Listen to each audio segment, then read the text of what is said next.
हम अध्ययन कर रहे हैं हिमालयी नदियों का।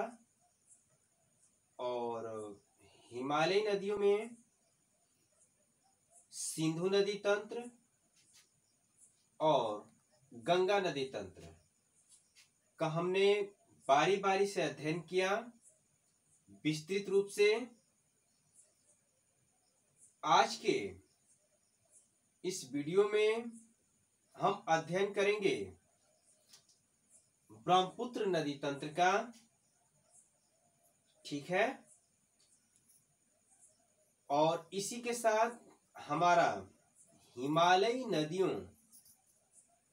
से संबंधित जो टॉपिक है वो समाप्त हो जाएगा। अब इसके बाद हम पढ़ेंगे प्रायद्वीपीय भारत की नदियां। ठीक है, तो चलिए शुरू करते हैं। और हिमालयी नदियों में ब्रह्मपुत्र नदी तंत्र को, ब्रह्मपुत्र नदी तंत्र से संबंधित महत्वपूर्ण तथ्य यहाँ पर हमने इसको नोट कर रखा है। बाकी हम अध्ययन मानचित्र के माध्यम से सही रूप में करेंगे। ठीक है, सबसे पहले समझिए कि यहाँ तक हमने अध्ययन किया था गंगा नदी तंत्र का। और ये आपका इधर ये बीच वाला हिस्सा देख रहे हैं, ये बीच में आपका है बांग्लादेश और इसके पूर्व में ये भारत का उत्तर पूर्वी भाग ये स्थित है जिसमें 7 राज्य हैं।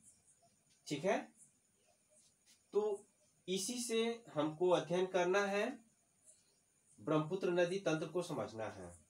चलिए शुरू करते हैं। फिर जो ब्रह्मपुत्र नदी है लंबाई की दृष्टि से भारत की सबसे लंबी नदी है, लेकिन इसका ज्यादातर अपवाह क्षेत्र भारत के बाहर तिब्बत चीन में है।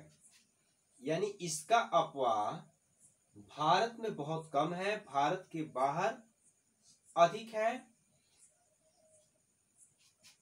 दूसरी चीज कि जो ब्रह्मपुत्र नदी है इसका उद्गम मानसरोवर झील के निकट चेमायुंगदुंग हिमानी से होता है और यह हिमालय की श्रेणियों के समानांतर पूर्व की ओर प्रवाहित होती है और प्रवाहित होते हुए आगे जाके अरुणाचल प्रदेश में नामचा 12वां चोटी है।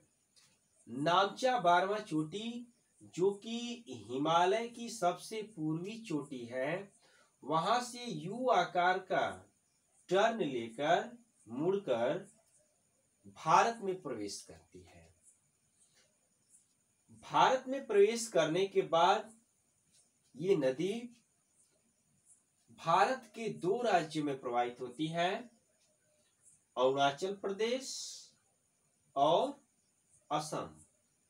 अरुणाचल प्रदेश और असम 2 राज्यों में प्रवाहित होते हुए ये नदी आ जाती है बांग्लादेश में, और बांग्लादेश में आकर ये गंगा नदी के साथ मिलकर दुनिया का सबसे बड़ा डेल्टा सुंदरवन डेल्टा बनाती है। ठीक है, और बंगाल की खाड़ी में गिर जाती है। इसकी जो लंबाई है कुल देखेंगे कि ब्रह्मपुत्र भारत की सबसे लंबी नदी है। इसकी कुल लंबाई 2900 किलोमीटर है और भारत में इसकी लंबाई 916 किलोमीटर है, जो कि 2 राज्यों में प्रवाहित होती है, असम और अरुणाचल प्रदेश में। नेक्स्ट समझेंगे कि ब्रह्मपुत्र नदी का अपवाह 3 देशों में है, यानी चीन, भारत और बांग्लादेश। ब्रह्मपुत्र नदी 3 देशों में प्रवाहित होती है, चीन में, बांग्लादेश में और भारत में। इसी तरह फिर देखेंगे कि इसको अलग अलग स्थानों पर अलग अलग नामों से जाना जाता है। यानी ब्रह्मपुत्र नदी को तिब्बत में सांगपो नदी, और जब ये अरुणाचल प्रदेश में आ जाती है तो अरुणाचल प्रदेश में कहा जाता है इसको दिहांग नदी। क्या कहा जाता है? दिहांग नदी। और फिर जब ये असम में आ जाती है तो असम में इसको कहा जाता है ब्रह्मपुत्र नदी।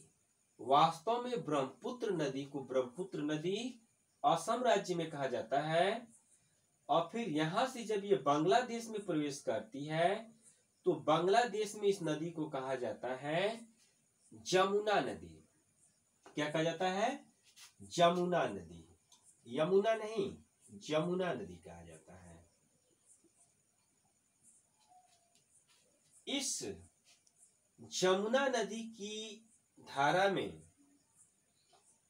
गंगा की भागीरथी नदी, जो कि बांग्लादेश में उसको पद्मा कहा जाता है, ये दोनों नदियां आपस में मिल जाती हैं। यानी पद्मा नदी जो है जमुना नदी में मिल जाती है और इसकी एक संयुक्त धारा जो आगे प्रवाहित होती है उसको, यानी बंगाल की खाड़ी में विलीन होने से पहले इसको मेघना के नाम से जाना जाता है। पद्मा और जमुना के मिलने से जब ये नदी एक होकर आगे बढ़ती है तो संयुक्त धारा को कहा जाता है मेघना नदी। आगे समझेंगे कुछ महत्वपूर्ण फैक्ट। जो ब्रह्मपुत्र नदी है वो अरुणाचल प्रदेश में प्रवेश करती है। तो अरुणाचल प्रदेश के बिल्कुल इधर पूरब साइड में देखेंगे कि एक स्थान है सदिया। सदिया, और इधर आएंगे तो आपका असम में पश्चिम की ओर है धुबरी। सॉरी, अरुणाचल प्रदेश में नहीं है, असम में है सदिया। तो असम में सदिया से लेकर धुबरी तक जो है आपका छोटे छोटे नदी द्वीप पाए जाते हैं। इस ब्रह्मपुत्र नदी के बीच में द्वीप पाए जाते हैं और इसी में भारत का सबसे बड़ा द्वीप, नदी द्वीप, सिर्फ भारत का नहीं बल्कि विश्व का सबसे बड़ा नदी द्वीप है माजुली। माजुली द्वीप, माजुली द्वीप जो है ब्रह्मपुत्र नदी में स्थित दुनिया का सबसे बड़ा नदी द्वीप है। द्वीप क्या होता है? चारों ओर जल से घिरी हुई संरचना को क्या कहते हैं? द्वीप कहते हैं। तो ये माजुली द्वीप ब्रह्मपुत्र नदी में स्थित दुनिया का सबसे बड़ा नदी द्वीप है और इसी में उमानंदा द्वीप सबसे छोटा नदी द्वीप है। उमानंदा, उमानंदा द्वीप सबसे छोटा नदी द्वीप है। और इस माजुली द्वीप को असम की एक जिले का दर्जा दे दिया गया है। इसको आप ध्यान रखेंगे। सदिया से धुबरी के बीच जलमार्ग नेशनल वाटरवे 2 कहलाता है, यानी राष्ट्रीय जलमार्ग संख्या 2 के नाम से जाना जाता है। इसको सदिया से धुबरी के मध्य, जो कि ब्रह्मपुत्र नदी में स्थित है, आंतरिक जल परिवहन। नेक्स्ट समझेंगे कि जो ब्रह्मपुत्र नदी है इसमें 2 सहायक नदियां आके देखेंगे कि ब्रह्मपुत्र नदी के बाएं से आके मिलती हैं, दिबांग नदी और लोहित नदी। दिबांग नदी और लोहित नदी अरुणाचल प्रदेश से आकर मिलती हैं ब्रह्मपुत्र नदी में।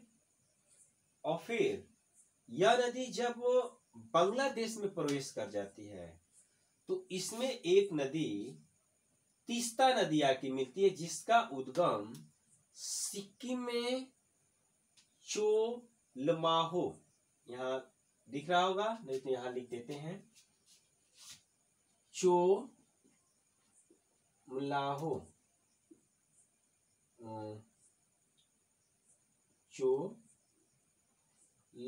चोलमाहो झील से होता है। चोलमाहो झील से निकलती है तीस्ता नदी, जो आके ब्रह्मपुत्र नदी में मिलती है। दाहिने साइड से मिलने वाली ये नदी है तीस्ता नदी, और ब्रह्मपुत्र और तीस्ता नदी के जल को लेकर भी विवाद है, ठीक है, बांग्लादेश और भारत के मध्य। तो इसके बारे में इतना ही जानेंगे कि तीस्ता नदी के जल को लेकर विवाद है भारत और बांग्लादेश के मध्य। आगे आने के बाद इस नदी में देखें कि जब ये पद्मा और जमुना मिलके जब आगे बढ़ती हैं, तो इस मेघना की धारा में एक और नदी आके दाहिने साइड से मिलती है ना। दाहिने साइड से आके जो मणिपुर से निकलती है, इसको कहा जाता है बराक नदी। बराक नदी निकलती है, जिसको भारत में तो बराक नदी कहा जाता है, लेकिन जैसे ही ये बांग्लादेश में प्रवेश करती है, इसको सुरमा नदी कहा जाता है, यानी सुरमा नदी के नाम से जाना जाता है। और ये आके मेघना नदी में मिलती है, ठीक है। और फिर इसके बाद ये नदी डेल्टा का निर्माण करती है, और फिर जा करके अपने जल को बंगाल की खाड़ी में गिरा देती है।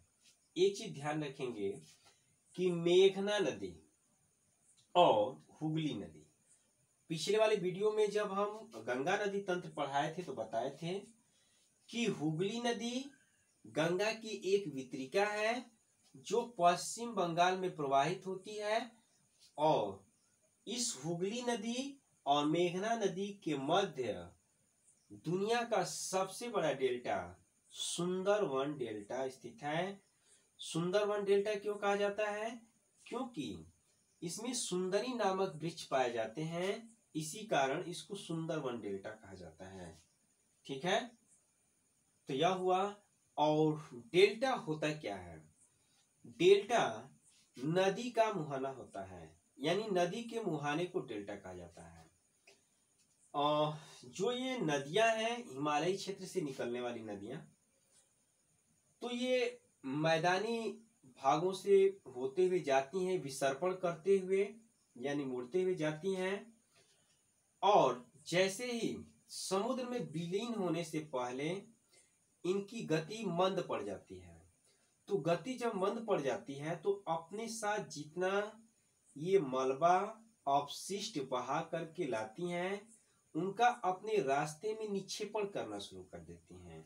और जब रास्ते में निक्षेपण करना शुरू कर देती हैं तो नदी कई धाराओं में बढ़ जाती है, और इस प्रकार देखेंगे कि डेल्टा का निर्माण होता है। इसको थोड़ा सा विस्तृत रूप में ऐसे समझेंगे कि मान लीजिए ये नदी आती है, तो जैसे ही इसमें जो मलबा अवशिष्ट होता है वो बीच बीच में जमा होने लगता है, और इस तरीके से जब ये निक्षेपण करना शुरू कर देती है गाद का, और कई सारी नदियां आके इसमें मिल जाती हैं, है ना। तो इस तरीके से जब गाद का निर्माण करती हैं तो नदी एक मुख्य धारा जो होती है, एक मुख्य धारा वो कई धाराओं में बढ़ जाती है, और इस तरीके से कई धाराओं में होकर नदी प्रवाहित होने लगती है ना, जिसको कहा जाता है वितरिका। यानी नदी कई धाराओं में होकर प्रवाहित होने लगती है, जिसको कहा जाता है वितरिका, और यही नदी का मुहाना कहलाता है डेल्टा। यानी समुद्र में गिरने से पहले नदियां कई धाराओं में बढ़ जाती हैं, और बीच बीच में द्वीप रूपी संरचना बन जाती है, द्वीप रूपी, उसी को कहा जाता है डेल्टा। तो आगे जब हम प्रायद्वीपीय भारत की नदियां पढ़ेंगे, तो जो भी पूर्व की ओर बहने वाली नदियां हैं वो डेल्टा का निर्माण करती हैं, यानी अपना जल सीधे ले जाकर के नहीं गिराती हैं समुद्र में, बल्कि अपने मुहाने का निर्माण करती है। ठीक है, तो ये था ब्रह्मपुत्र नदी के बारे में। और आगे हम पढ़ेंगे प्रायद्वीपीय भारत की नदियां। तो आज के लिए इतना ही। Best of luck.